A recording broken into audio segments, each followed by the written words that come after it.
Hello, good afternoon, everyone, and welcome to yet another session of Asset Collegium Talk.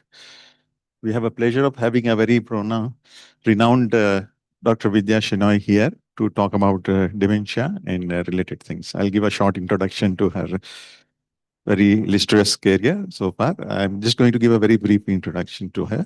Dr. Vidya Shenoy is an integrative therapist, aging and dementia care specialist. She is an honorary secretary ARDSI Mumbai chapter and founder Smriti Vishwam, Universe of Memory-Specialized Dementia DayCare Center here in Mumbai. She is a key member, Technical Committee, Healthcare Sector Skill Council Ambassador India, Purple Angel, UK. Steering Committee member, Dementia Alliance International Environment and Dementia Special Interest Group.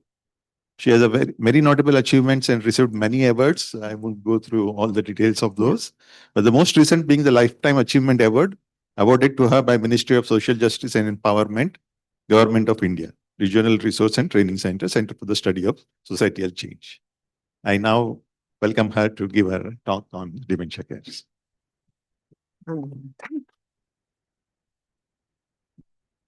okay. Good afternoon. Thank you for having me here. I've been looking forward to making a presentation, not just to speak, but to make people more aware of something that is a global challenge and needs help from our side, first to help ourselves, and next for the community around us. So the introduction is done. And a lot of times what happens is that whenever we start the day, we're always asking for something from the divine in prayer. I believe that when I start something, I thank the soul within me, the super soul, my teachers in professional and in educational fields, my family with dementia who have helped me progress from what I was, what I am, and I'm sure this will continue for times to come. I also thank researchers who have sort of seen the potential in me and catalyzed me into raising the bar for myself.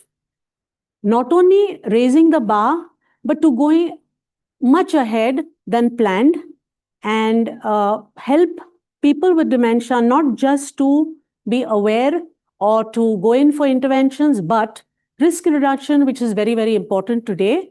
And I find that the numbers of young onset dementia is on the rise, not just 60 plus, but 38, 35, 38 plus.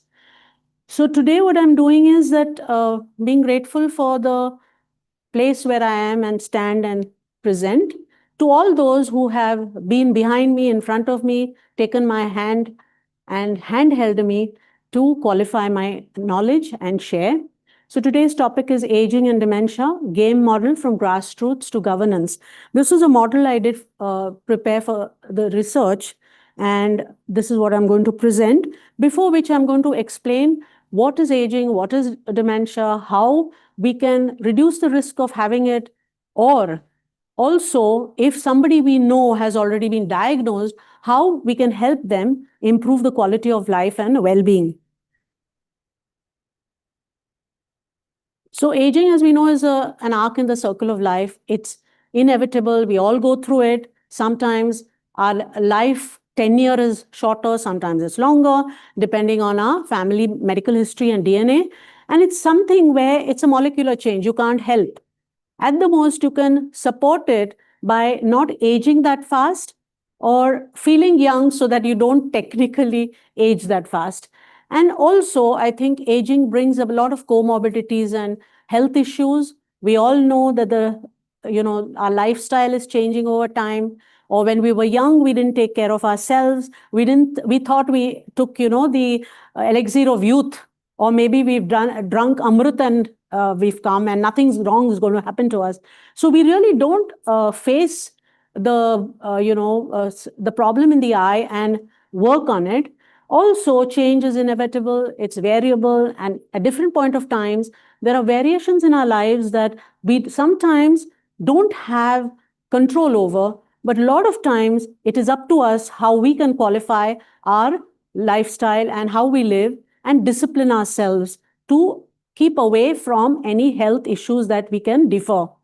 There are also things like, when we are working and we are hyperactive in our youth, or when we are working on a job or business or something, and suddenly we find ourselves at loose end, we don't know what to do. And that's when the mind is working overtime. What happens when it works overtime? That it gives way, like just as water goes in the soil, it finds its way. Similarly, we are inviting things that we need not invite. We don't like these guests who give us health problems, least of all mental health and neuro disorders. Now, these other factors which we are going to talk at the later stage include environment and how we can spend our lives well invested in doing the right things. So we have, as in the aging process, we have needs, we have influencers, that's the environment, our individual needs, whether it is learning more or living a cooler life, relaxed life, or doing something that will help our brain be tuned in, remain toned, and live healthy. Social needs. We're all social animals. We need people. However much we say that, oh, I can stay by myself, it's not true. We all need someone, whether it's family, whether it's friends, whether it's, relations, or somebody we don't know at all. And they make a difference in our lives depending on when we meet them, at what time we meet them, and how they can impress upon our quality of life, provided we want to make the change for the better for ourselves. Then we come to the domains that are affected by aging. So you have mental, you have physical, you have spiritual needs, you have psychosocial, you have environmental. And also what happens is, as we grow older, we have something called a cognitive loss, memory loss, personality disorder. So what happens when there's a cognitive loss? We have to keep our brains tuned in so that we are giving an exercise. A brain is one organ that you can't reach out to with your hand. It's something right inside, far into the cranium, where you have to exercise it, just as you have a body gym to exercise your body, your muscles, your various anatomical parts. Like that, you have the brain gym. So like they say, you use it or lose it. That's the brain gym. And for that, again, we are going to talk of risk reduction techniques or tools that will help us. And all these things affect our quality of life and well-being. So the better we plan our lives, the better we plan our health issues, I think we can improve the quality of life and well-being depending on what we don't want in our lives to be. So here are the figures of population and aging population, where we see that estimate is 1.4 billion, out of which 8.5 are elder population, and today we have 8.8 million people living with dementia. And are we ready for it? Are we prepared? Do we have facility? Whether it's public health, whether it's private services, do we have enough, psychiatrists, psychologists, neurologists, geriatricians, gerontologists, or neuropsychiatrists to cater to that problem who has these, various neuro disorders and mental health disorders. So here we see that a time will come by 2050, there'll be more, old people and less children to look after them. And with nuclear family living today, I think it's very difficult for old people to live by themselves. At the same time, they need help. And the kind of society we live in, we don't want to put them in an old age home. We are given a guilt. There's a social stigma. Oh, so-and-so has put their family or the mother or the father in an old age home. But do we realize the challenges that a family has when they have a person who's not only aged, but who has a mental disorder or a neuro disorder? So then it becomes difficult. And when it becomes difficult, what is the reason? One, because we are nuclear. Both the couple is working, there's nobody to look after them. To find, how many of you must be having a problem finding a maid? So here we are looking at trained caregivers. And do we have enough trained people? No. Do we have enough trainers? No. For the kind of population we have, I think we should push it together, come together as a community and work towards it. Because you never know. There's no etiology of dementia. It could be anyone. He's a thief that robs one of self, purpose, dignity, confidence, and it makes them, like they say, lachar bana deta hai. So it's very difficult. So we start young. And here we find 2050, there'll be more than 80% in the country, 80% of the elder people will be living in low and middle income countries. And here we see that, by 2020, the numbers of children will be much lesser. And plus we have migration of children. Like I was telling somebody this afternoon, early afternoon, that there's something called a Pika syndrome. Parents in India, children abroad. It's a very common thing. And why blame the children? They also have a future. How much can they sacrifice? At the same time, parents need their children. Children are in a dilemma. And there are sometimes emotionally they say, oh, we've looked after you. We've, educated you. And there are some children who say, who asked, did you take our permission for us to be born? So there is a dilemma for both, and I think it's a serious issue and we need to handle it together. So the best thing is to have an integrative approach for healthcare. And healthcare means it's mental, physical, social, economical comes much later when you have a problem and you need the money to help yourself. So you have psychosocial. So all these things are included in healthcare.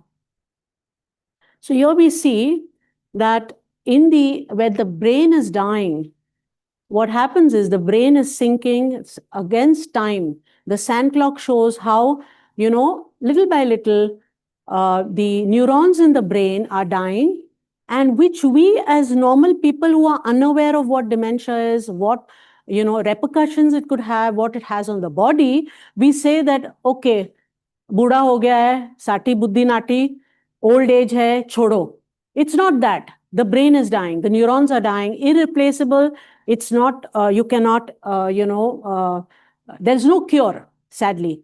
So all these things have to be thought of and accordingly know what dementia is about. So dementia is a cluster of symptoms which has many disorders under it.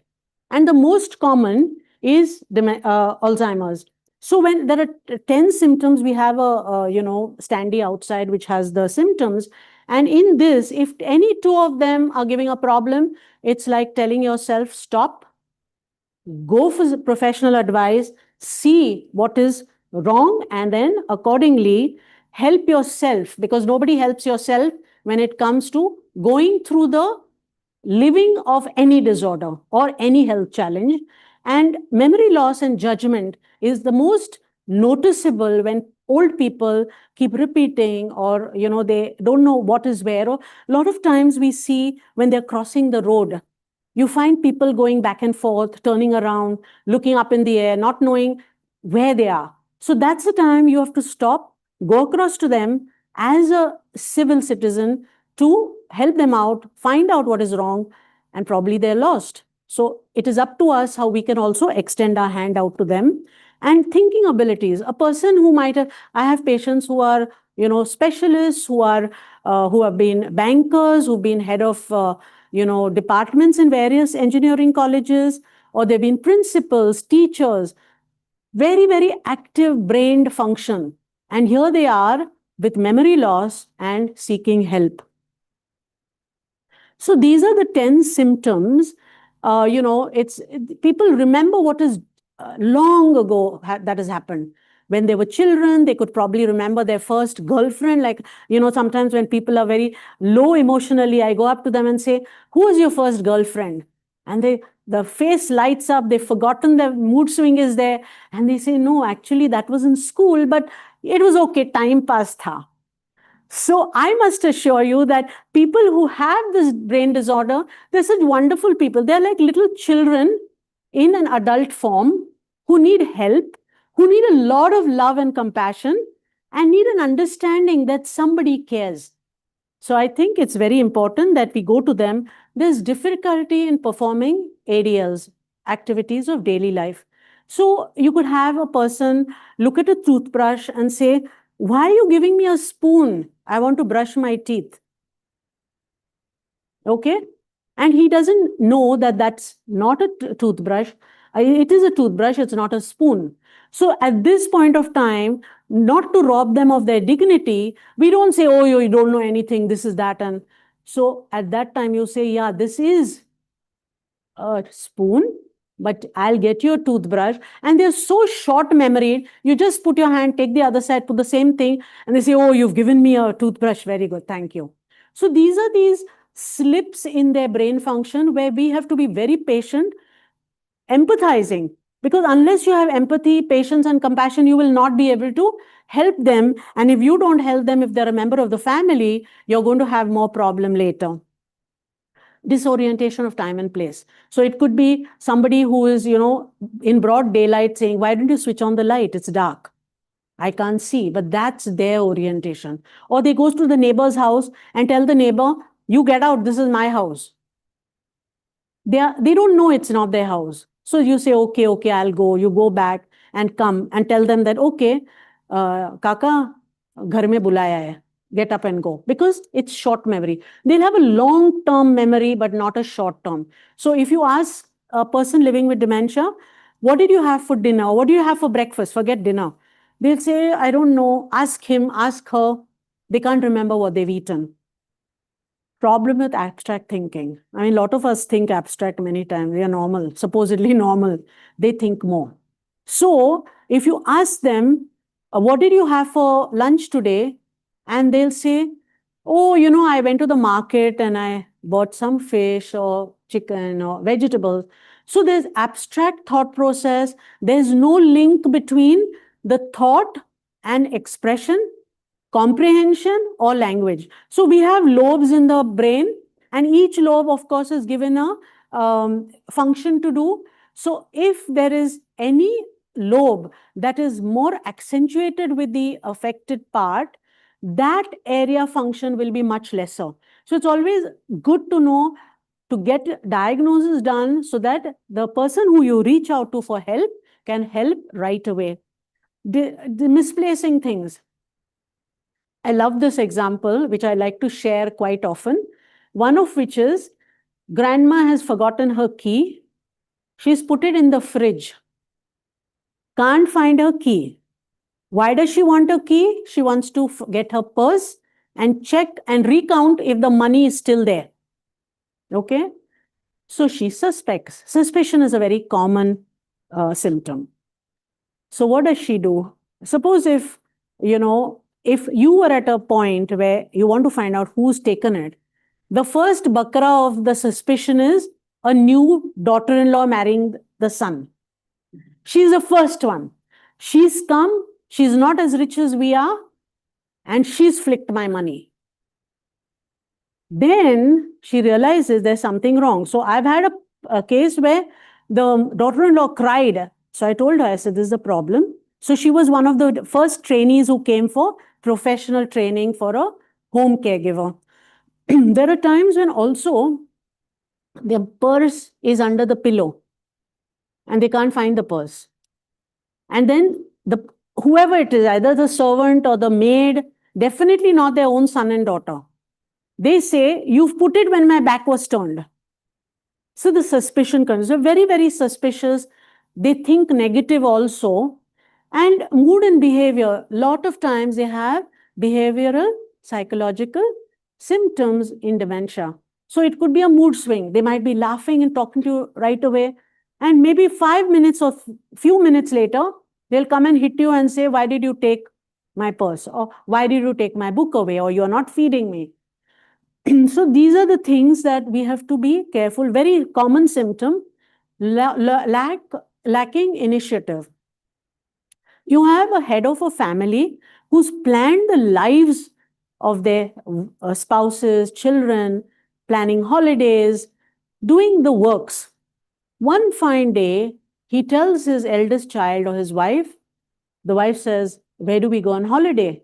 So he says, I'm not interested, do whatever you want, I'm not going.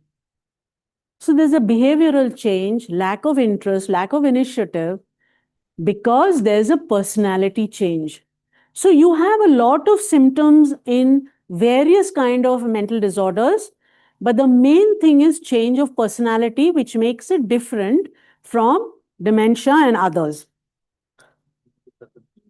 No, no.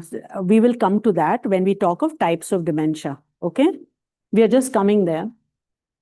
So the common causes of dementia could be hydrocephalus, it could be vitamin B12 deficiency, it could be, an accident. That's why we insist. I mean, I worked on volunteered on a spinal cord injury foundation, and there we found that dahi handi, the holi, or motorbike accident, they would just go without wearing a helmet, and they don't realize, God forbid something happens and the person has cranial injury, he's gone. He's in the bed, vegetable existence.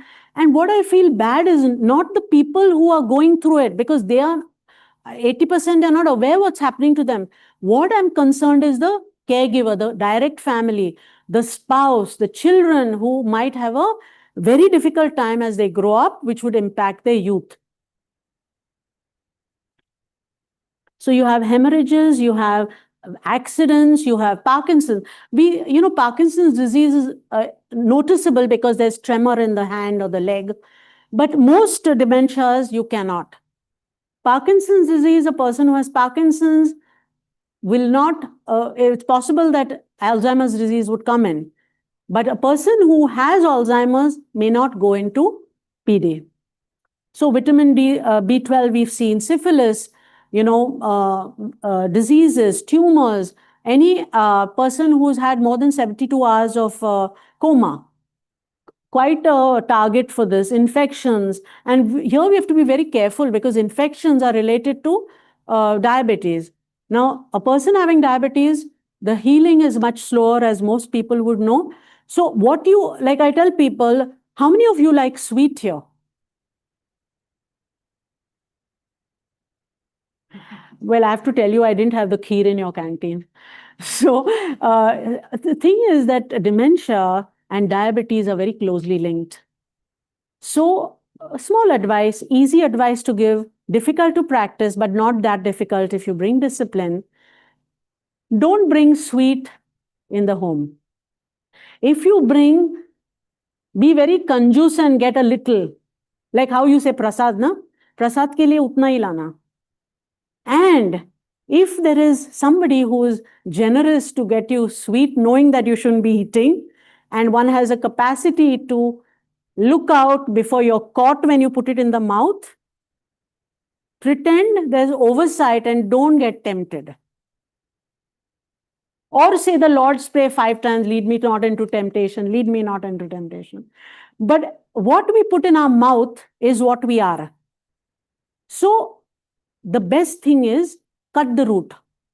So you're not giving any chance of getting the risk of getting dementia. I'm not saying don't eat sweet. Enjoy your sweet, but know when to not lift your hand to put the next bite when it goes beyond. Like I have some friends who are highly diabetic, take medicine, and they say, dawa khaya hai. I said, uske baad mein meetha bhi khao na, wapis dawa khao. So it doesn't make sense. We should not be paying a price that we can afford not to pay. So then AIDS related. See, right now, we have a lot of young people having dementia, 38 plus, and all because they have not had a disciplined lifestyle, which we will come later. And I think it's very sad because people do not realize the challenges involved in living a life having dementia. So the best is that lifestyle, discipline, don't do things that you shouldn't be doing.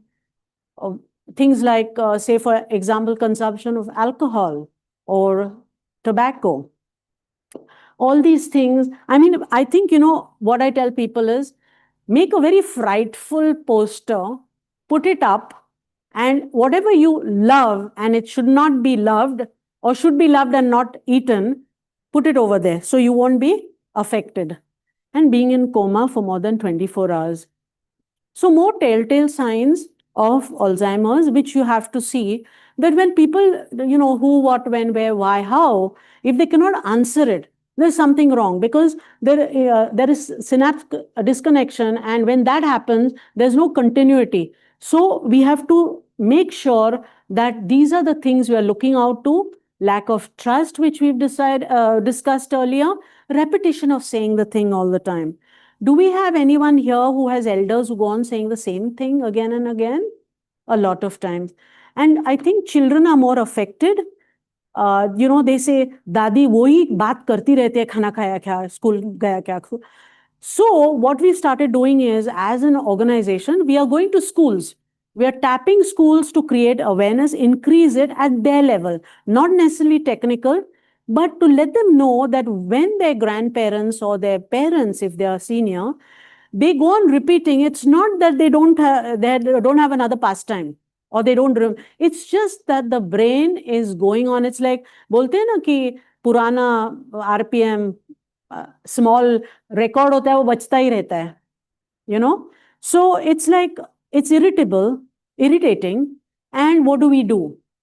They don't have control, and their brain is not cooperating with them. So then you have problem. Language, frequency of going into space. A lot of times they go blank. They might be in a wedding, they might be in a social session. Everybody is dancing, and here they are sitting in the corner, gone into their own space. And I would not say that poets and artists and all those have dementia. No, they are in their creative wavelength. But elderly people who just take off, not knowing where they are, I think these are very major signs. They're restless. How many times we've seen old people in the home walking up and down, up and down. They don't sit. Or they'll go to a cupboard. They'll say, what did I come for? Open the cupboard, put it back. Then after about half an hour, they'll come back and say, oh, I just remembered what I needed. So this is something which, we should open our eyes. They don't like change. So if they get up at 5 in the morning and they have their tea at 5:30 because their spouse used to get up at 4 in the morning and make things ready for the spouse, you tell them, have it at 7 o'clock. Why? Why should I have it 2 hours late? I've had it all my life. So they don't want change in routine. Or if you have a table put in a certain place and you change it again, and they say, why did this come here? I bump into it all the time. So they don't want change in routine and arrangement. They also forget direction. They don't know where to go in their own home. So they could go to the, say, bathroom, and they say, where's the gas gone? Where's the cupboard gone? Where do I get the tea bottle, or, a sugar bottle? So, or they might go to a bedroom and say, my God, what has happened here? There's a change. Or they would go put the fruit that they were supposed to eat. Like, for example, a simple thing like sitafal.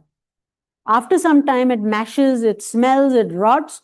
And here you find a cupboard stinking. And you find that grandma or grandpa has hidden an extra sitafal, which was not supposed to be eaten, in the cupboard to have at a later point. And they've forgotten that they'd placed it, and their cupboard is gone, and then there's hell in the house, of course. So then we have also confusion in the mind, because they cannot think at the same time. Parallel thoughts can exist, because there is a crisscross in the thought process, and they don't have clarity. And when they think they've got clarity, actually they are disconnected. Hence, we get answers that are vague and they're not to the question asked for. Absence of somebody to relate with. I think here it happens not just to people with dementia, but also people like us. How many times have we been there where we have nobody to talk to, or talk to in confidence, or share an issue which could have resolved that sadness or tension, or somebody giving better advice to do the right thing at the right time? Because when we have a problem, we are disoriented ourselves. So obviously there'll be a need for us to relate with it and get the problem resolved. So what do? The first thing is diagnose. If I know someone, or if I have someone in the community who has the symptoms what we discussed earlier, first thing, advise family doctor. Family doctor sometimes says, अरे कुछ नहीं है, कितना है, उम्र क्या है, usual question.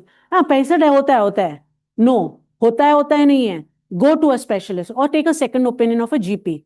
If that GP happens to know that other one is a क्या यार किट करता है, how they're so used to seeing life and death that even sickness is an ordinary thing, So go to another doctor, go to a specialist, take a opinion.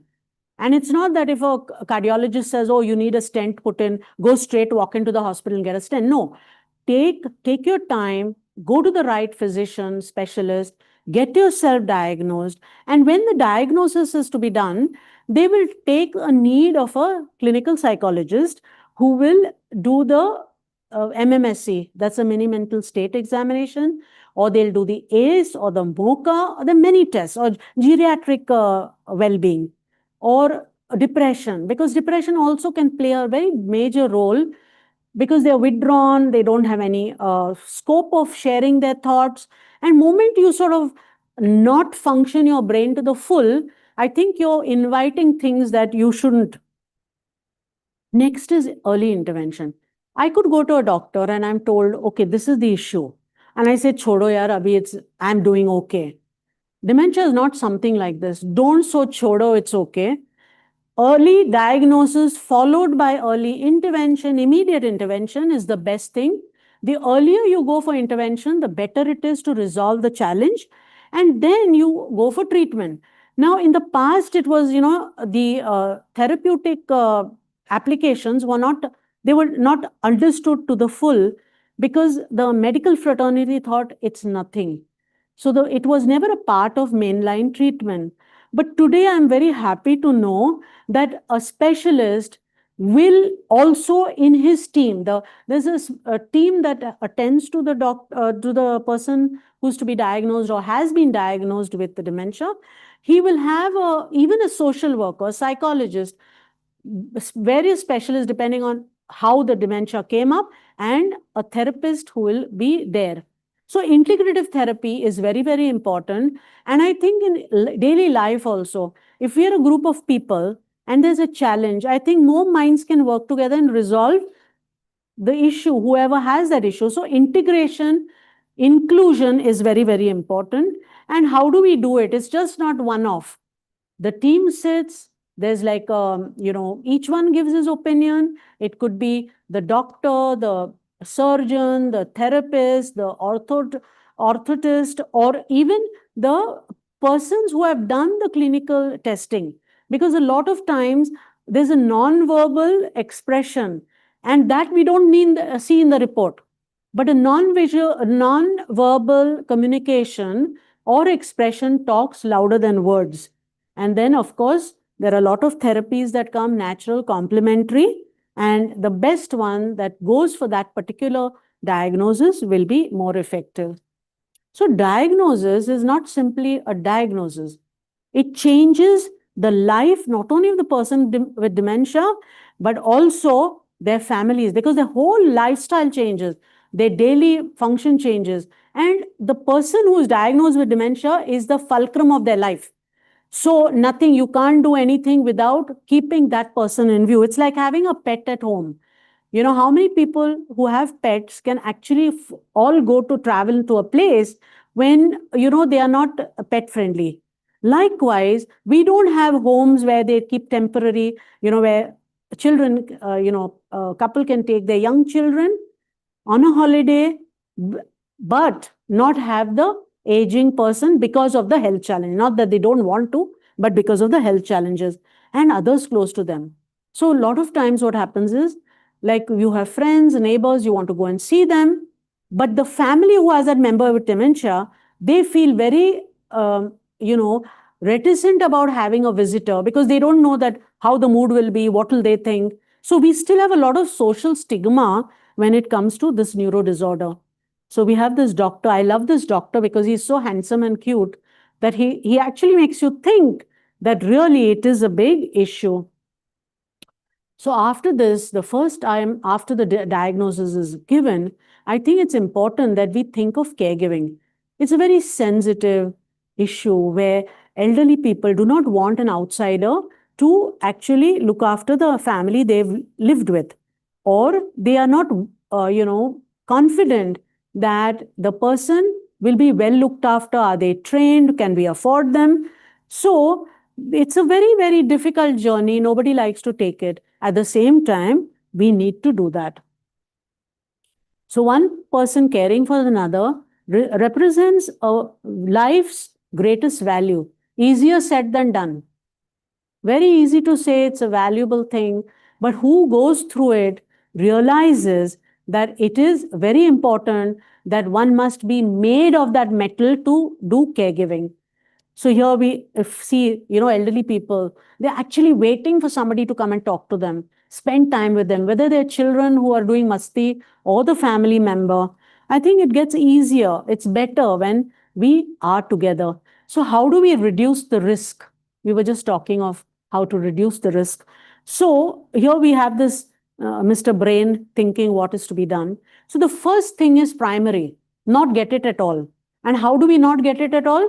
By disciplined lifestyle, by taking care of our health, whether it's physical, whether it's mental, whether it's various diseases that we need to look after. Next is when we have these symptoms that we just spoke about, we have to do early detection. So unless you have yourself diagnosed, it's not possible that you can look after yourself. And the third is tertiary, where once you know that there is a confirmed professional diagnosis done, then you have to only improve the lifestyle and the well-being of the person who has been diagnosed. So here we have these two. So there are two types when you want to do risk reduction. There are two types. One is modifiable, the other is non-modifiable. Coming to non-modifiable, there are two issues. One is age. However much I would like to say I'm 37, I'm not. But I'd like to believe I'm that. So age is something we can't change, and DNA, our family medical history. But, we are fortunate that we know what our family history is. So if we have, say, cardiac issues in the family or cancer or TB or whatever, we can take care of ourselves. Obesity, that's another thing. So we have all the things in the world choices, whether we want to improve or not. So these are the non-modifiable, modifiable. So these, if you see, the cholesterol, the diabetes, the tumors, some of them, like brain tumor. I think early diagnosis of a tumor and you do something about it, not say, oh, it's not hurting, it's not grown, it's not enlarged, let me do it. Carbon monoxide is more with miners, people who've worked in the mines, lack of oxygen flow into the brain not being able to send it to the organs of the body. So the nervous system is damaged. Infections, thyroid. How many of you take regular health checks? Quarterly? Good. So I think we're already aware. We are aware that health is important. That's nice to know. So as we said earlier, use it or lose it. I think it's very important to retain our cognition level. As we age, our brain remembers many things, some are lost. Now, here I call it selective retention also. When you don't want to remember certain things, it's best to pretend you don't remember. So if somebody has not been very nice to you when you were young, and then you say, let's forget about it, it's selective because you don't want that negative side, to affect your living. So here, how do we retain cognition? We are going to come to it, provided these therapies are done with, medical guidance, with the right people and the right module.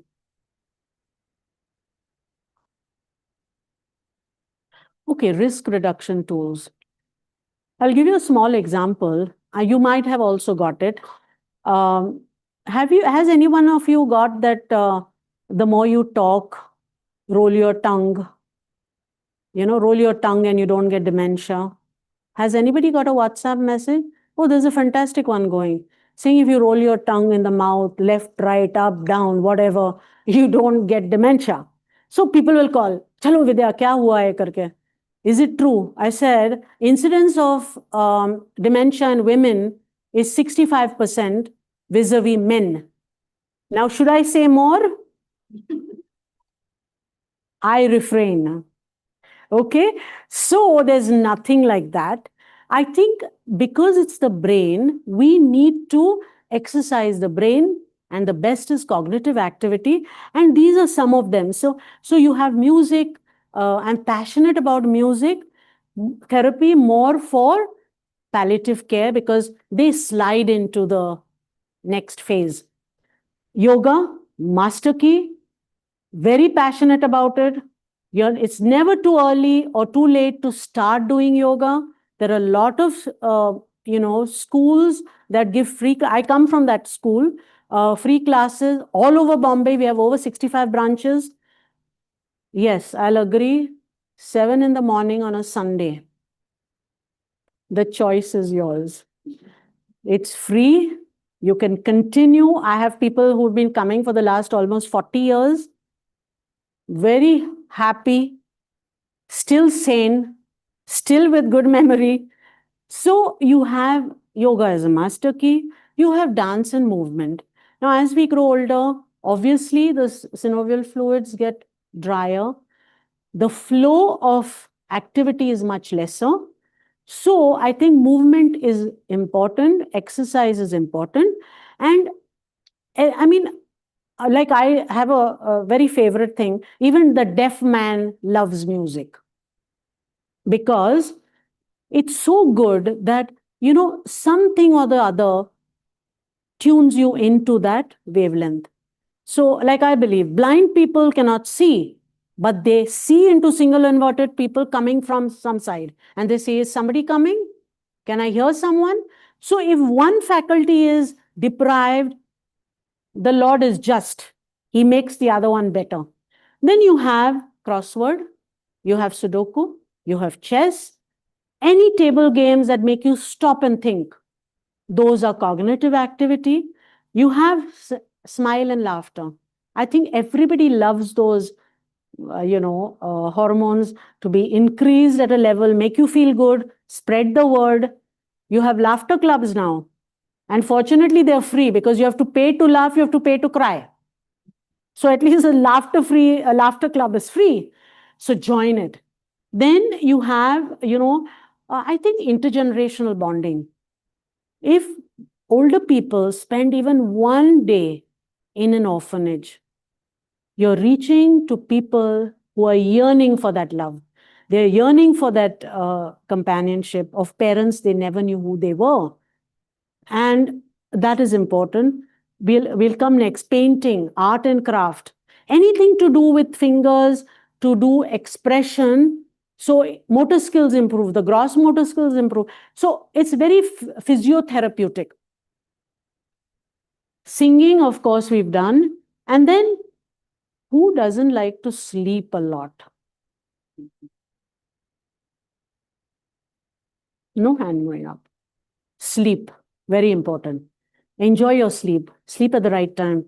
Sleep at least 6 to 8 hours a day.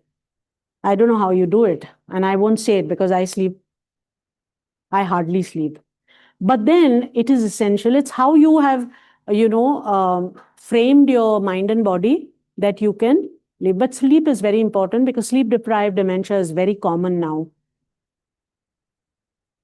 So diet, we come to like what you should eat, what you shouldn't, what you should pretend you've not seen in the house. So here we have, dry fruits. Now, a lot of times people say dry fruits both महंगे होते हैं. We are not asking you to eat quarter kilo. Just 2 seeds of almonds, 1/2 of a brain that will give you a full brain. Nuts. Chana sing to it's affordable. Everybody can eat it. Very zinc rich. Doesn't have side effects. See, all these things that we are seeing are low risk and pharmacological. Then you have fruits and vegetables, omega-3 fatty acids, very, very helpful. Avoids you getting rheumatism. Movement is better. You don't have orchestra in your body with the ball and socket joint playing music. Have you heard when you're getting up, you heard a creak? So that is this fruit and vegetables as often, like I say, have thrice a week, you have green leafy vegetables or even red leaf vegetable mud. It's very, very good. They have flavonoids and polyphenols, so that is very healthy. Turmeric. India, I think we all live in a world of turmeric, you know. But the only thing is, like I tell people that if you drink, a little bit of warm water with a pinch of turmeric, half an hour before meals and half an hour after meals, just a cup. Very, very healthy. So you're aligning your system for the skin, for the antiseptic property of haldi. And haldi also, we have it in all our foods, right? We put it everything. But moment it mixes with something else, the properties change, function changes. So it's always better. See, in the South, I come from the South. So in the South, we have this as a habit to drink that water. We have walnuts. Less said, the better. The in Ayurveda, it said the shape of the fruit and the vegetable reflects on the body organ it reflects, helps. So you have almonds for the eyes, you have grapes for the alveoli in the lungs, you have rajma for kidney, you have parvar for colon, the long intestine. So there are a lot of things. You just have to go and see and what is good for you. And these walnuts have anti-inflammatory properties, which is good. It's helpful. And not only that, it is a protective cover. Kavach bana deta hai apne brain ke liye. And also, it reduces the frequency or the speed at which the nerve damage goes on. And then you have pomegranates. They have the pudicagolin, which is an antioxidant. You have coconut. I love coconut. How many of you don't like coconut? You don't like? I'm saying don't like, because I didn't want to trouble arms to go up. Okay, now why is it nice? The coconut is a full fruit. It's one fruit that doesn't grow with a seed that is made jhuta and put in the soil. It grows by itself. Every part of the coconut is useful. It is used for spiritual, at the start of any good work or prayer, coconut. You drink the coconut water, you eat the flesh, you use, gaon mein abhi to idhar nahi hai, you don't use the kernel and all that, but in the olden days that was also used. So it's a full thing. And the medium triglyceride, it's very helpful. Now, I don't know how many of you have this tablespoon of coconut oil in the morning on an empty stomach. We have grown up with it right from childhood. 1 teaspoon first thing in the morning on an empty stomach. And, not to have anything, drink warm water after 10 minutes. And I'm not talking of parachute oil. I'm talking of the gaon ka oil, which is not hi-fi. 250 रुपया में half kilo आता है. Simple, गांव का property, medicine. तो it's very, very good. The next question is, अरे बाप रे, cholesterol बढ़ जाएगा, ये होगा. Nothing. Touch wood, all parameters normal. If you can try getting the right coconut oil, small teaspoon, half teaspoon, it has no flavor, it has no smell. Take it like some medicine you are supposed to have. Very, very effective for long-term health. Then environment. I think we all live in a community and an area where we need positive energies. There are times when you're in a group of, say, 50, and the few people attract you. You go to them because their energy is good. Likewise, in a home, if there's a kid family fighting all the time, even the dogs will start barking. You see, the dogs behave like the owners. In fact, research has proved that the dogs and the owners look alike after 10 years. So choose your dog properly. Okay. And health and well-being. So the happier you are, the happier you make other people. So there's this thing that you cannot make people happy unless you have the sun in your heart and then you spread sunshine in others' lives. Because I think it's important that we come on a contract of a certain term of life. And the more we do better for others than ourselves, it is not that you do something for yourself and other people will get it. No, you do it for others and something will come back to you. If it doesn't, you're protected. Okay? So I think it's important that the surrounding in which we spend time is like how you see your children. You don't want to send them to a nursery that doesn't have the right children. Or a middle class family doesn't want their child to go to a hi-fi school because they'll come back with a, like warped psychology, like he comes in a big car, I go on a cycle or a auto or whatever. So I think we should choose our lives and how we spend it. Holistic aging, I think, is important because how we qualify our, sunset years is what we choose and what we want to do. So, like I said, music, keep humming, interconnect, socialize, talk. You won't be free from dementia if you talk, but it will make you release your tensions, your concerns with somebody, and that is good. So quality of life is very important. So we have a daycare called Universe of Memory, Smriti Vishwam, in which we have a lot of activities, and our whole thing is to make people feel good. We have public events, and we cash in on the best that people have. Now, the lady on the top left, she passed away at 104 just recently. She was with us for so many years. 68 years of teaching dressmaking, that I had to get my mother's machine, and it turned out to be like hers. So she said, "You've stolen my machine." And then this was on a Friday. Monday she comes, "I'm sorry, my machine was at home." I said, "It's okay, no problem." Her children didn't, they said she'll not stay for 1 hour. I said, "You carry on, you go. If there's emergency, we'll call." So she came at 9:30 on the first day, and she was to leave at 4 o'clock. So the daughter and the son came very petrified, like, what's going to happen? She tells him, "Why did you come? Did I call you? I'm happy here. You go home." So it's what an environment you give, how much of affection, how much of feeling. So this is what we do, and we see that they go home looking forward to come to the next day.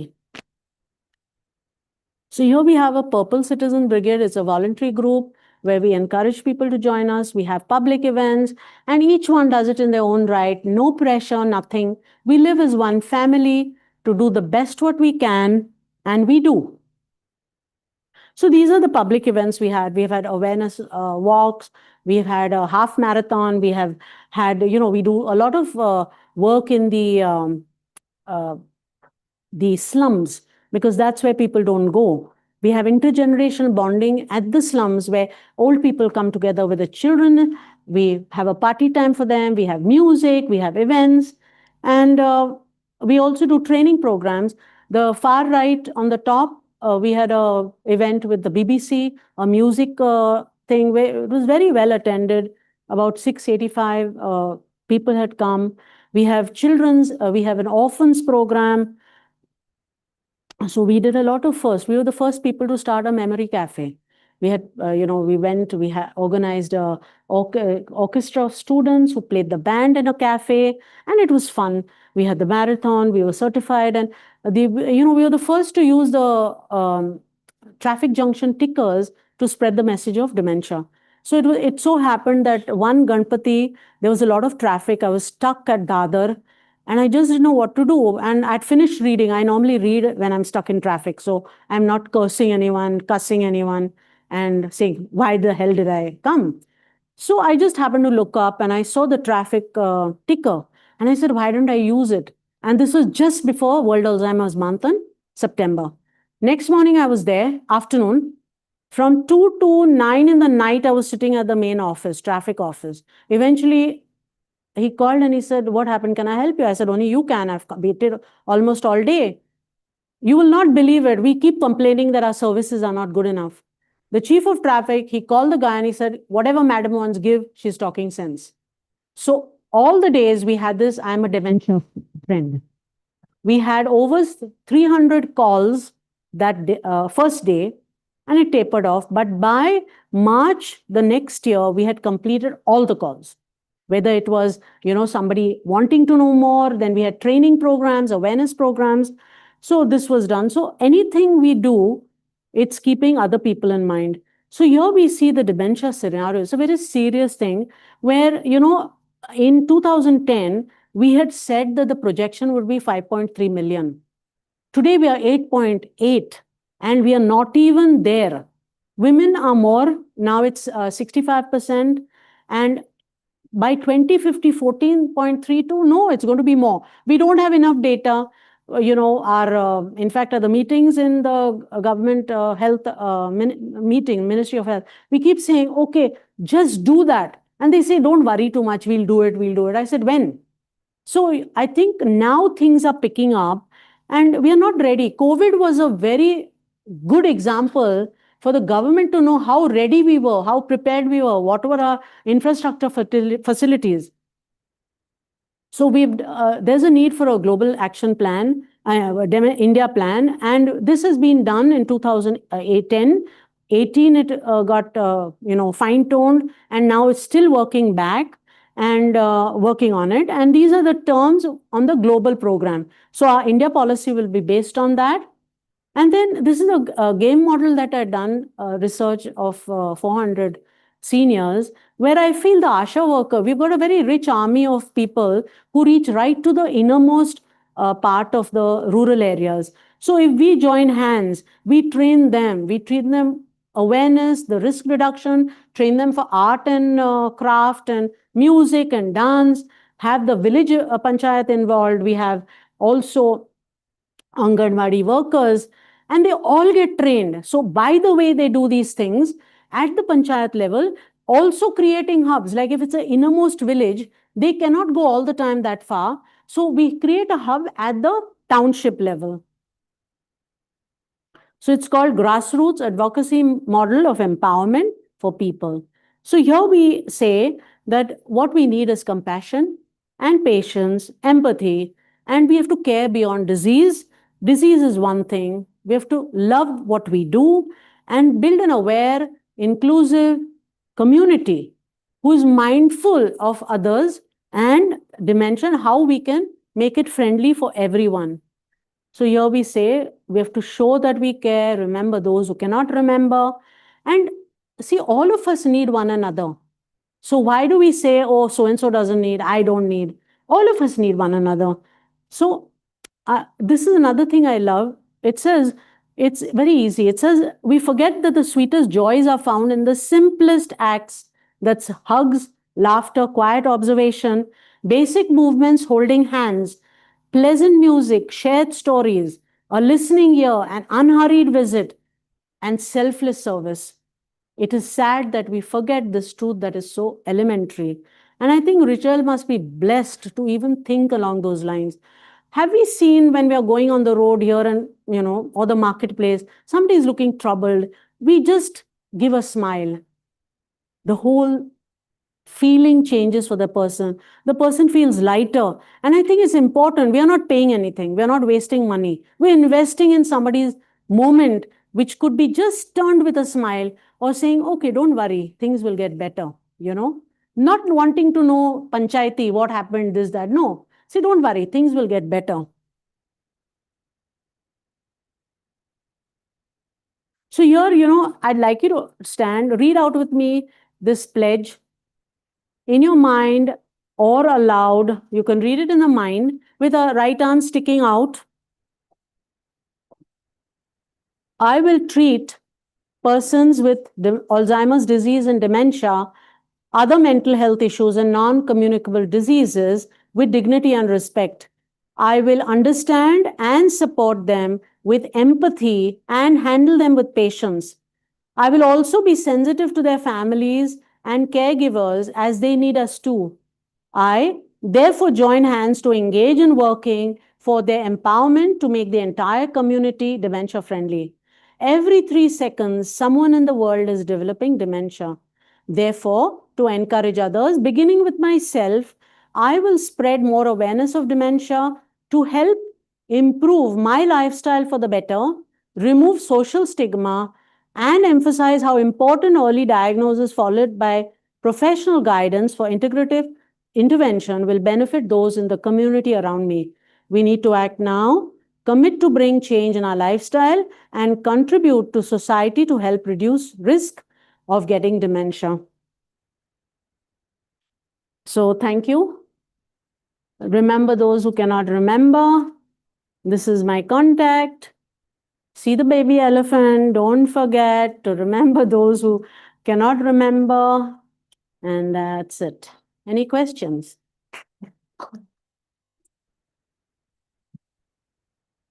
Thank you very much, Doctor. Open for questions. Sure.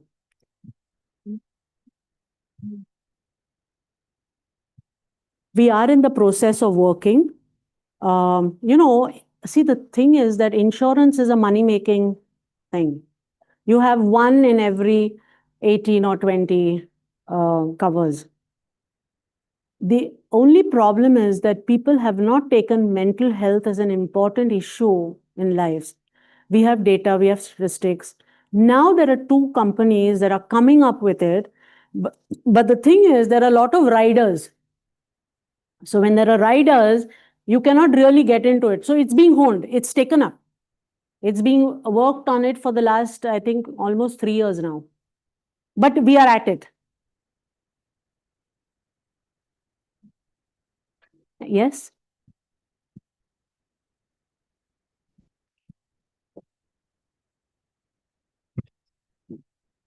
Thanks, Jas. Why is it that more women have faced the problem? More women? 65% women face the problem. Yeah. Incidence is more because I think there's multitasking. You see, when they're young, I'm giving an example. People who have had very active professional lives have also balanced their home, children, maybe looking after in-laws, the kitchen. It's not easy. So when there's a cross connection here, it's because see, when you're younger, you can say, oh, I can do this, you do it. But when you get older, you say, oh, I wanted to do something else with this and I can't. So there's no, see, etiology of dementia is not known. So everybody is a bakra to getting dementia. Nobody knows why. But all for certain, I know that women, though they talk a lot, are also prone to dementia. There's no reason, but I think it's basically because they're multitasking for a long time. And, it's like, what would I say? You're giving a lot of pressure on that organ, right? It's like somebody doing excessive gym. You have young people who have collapsed. Marathon runners have been walking and they've dropped. Or there was Dr. Nitin Madke, who was a cardiac surgeon. He collapsed, very young. So what do you relate it to? And very active, very aligned. But these are all, one-off cases. But women definitely have, I think it's a strain on the body and the mind. Like you have men working and the children are saying where to go on. Do something now. So the man passes the buck on to the woman. She does all the homework. She gets back to the husband saying that, okay, I've done this, choose. Then he comes into the... It's not, it could be other way around also. But as you said, it is true, but there's no reason as such not known. But I feel more women who are very intense in their working tend to get. Thank you. Thank you. Yeah, hi, ma'am. In the diet slide, did you consciously leave out meat and poultry, or it is bad for health? See, it's very affordable, first thing. Low risk. If you have brought this, which is good, see, we all know that did nature give us incisors as animals have them? I'm giving logic now. Dogs have incisors, tigers have. Does a goat have? Does humans have? No. So the purpose was that we should not be eating meat. Okay, whether you eat or not, it's a choice. Also, if you have more vegetables and fruit, you're allowing your digestive system to work within its capacity. I'm not against non-veg. I don't eat anyways, but I'm not against it because people's flavor of the tongue, as I said, sweet and whatever. But I suggest that anybody who's a non-vegetarian eat more fish. It's high protein. Easily digestible than meat. Alcohol. best not to have. But sometimes people need a tippler. Okay, but tipplers times 5 is not good enough. You should know where to stop. Or they say, oh, red wine chalta hai na. I said, not by the bottles. So it's how, you have self-control. Okay, have a drink, finished. But you have a drink, my friend comes, my neighbor comes and says, hey, hi, having a drink, chal, let's have another one. You have to say, no, you have one, I finished my quota. So you have to be, regulatory, self-regulatory. Yeah. I wasn't even conscious of it because I'm not a pro-meat person. Because it's not conducive to the body, right? So why? And I always tell people, the day I start eating it, I'll have fangs in my mouth. So we were not born with them, right? Are you a non-vegetarian? Oh, yes, ma'am. And do you eat more chicken and fish? You Sorry. should switch. Don't tell me the answer. You're thinking too long. That's okay. I didn't get the question. That's why. Sorry. Oh, sorry. Okay. I said you are a non-veg. Yes. Okay. Now, do you eat more of meats? No. So what do you eat in the non-veg? It's chicken and fish? Mostly chicken. Try fish because it's lighter on the body also. Right. But white meat is your body can handle.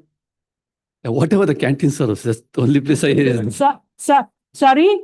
I only eat my meat in the canteen here. So whatever the canteen serves is what. I think we should write an official mail about the Fang story. Ma'am, Listen, sir, I think you have a choice to not pick it up, right? Yeah, sure. You have a choice. Don't serve me. Like she told me kheer. I said, no, I don't want sometimes. Sure. Up to you. yeah, thank you for the wonderful talk. It was very useful. Thank you. So basically, I'm happy to know that the coconut eating is better. So always we get advice from doctor that don't eat coconut, don't put coconut into curries I knew because this your was cholesterol coming. will go up. So this is the first time I'm I knew this was coming. That's why I said, getting some I put contradictory myself- statement. And, when I say I'm 37, you know what my real age is. Okay? If you think at my age of 37, you can be active, eat all the coconut you want. Thank you.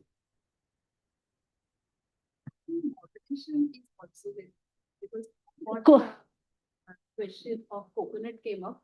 Anything in excess, right? Yeah, that, The quantity which ma'am said, the oil, MCT, the medium chain triglyceride, the coconut. Yeah. oil, it is good for the joints, and I think the Ayurveda it is. really follows it, and that is the principle. As she said, from childhood she is having it. Yeah. So anything in excess, so coconut also for that matter, in excess will be harmful to us. Ati pikhe mati, that is the saying in Marathi. So please follow that, and the Yeah. amount of oil she said, please concentrate on it. That is good. No, it's a Yeah, it is half a teaspoon a day is that's enough actually. Sorry? See, basically, coconut is not harmful. See, how many of us eat coconut all day, yeah? Nobody eats that much. No, cooking ke time lete hain, yeah. Some lot of food. Ah, yeah. Need to test it. Uh-huh. Yeah. Cut it down. So I just need to clarify on that. When they come for yearly counseling, this is my first. Yeah, anything in limits is great. Anything, when I say anything. So I tell, young people, to have 2 girlfriends, 3 girlfriends, okay.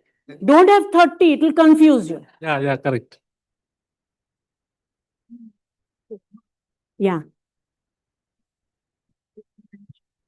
No. See, what happens is the blood supply to the brain is lessened, correct? There's a stop for the brain function in coma. So the chances are higher to get that dementia, which you find later. So 72 hours to guarantee hai. I can't say guarantee, but like it's higher the chances to get it. That's why we're very careful that don't get into a stage. They're all going happy. So I'm sure the talk was good. So, 24 hours, you can do something, but 72 hours is very difficult. That's why the traffic and all, we said, see that they ensure that they wear helmets. Young people, you know. Are there any questions from our Zoom audiences? You can unmute yourself and ask.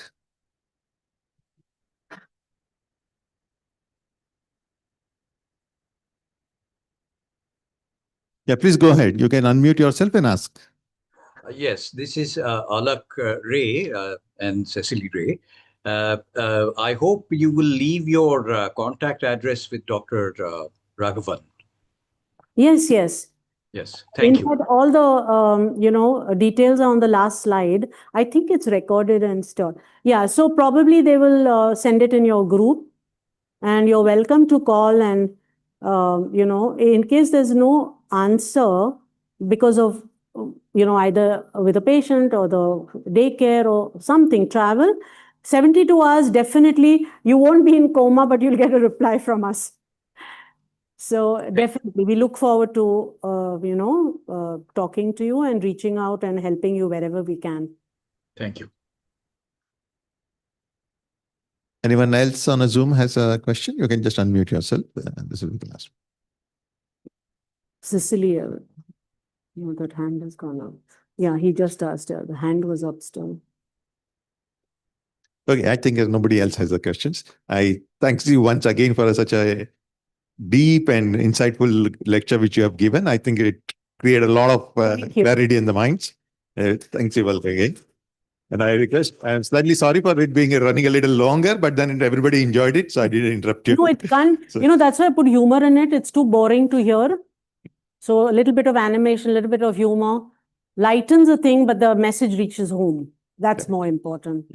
And just to clarify, people didn't run away because they were bored. There is a 5:15 bus they had to catch because they're traveling a long distance. So they Laughing and going. So I said they left happy. they left happy.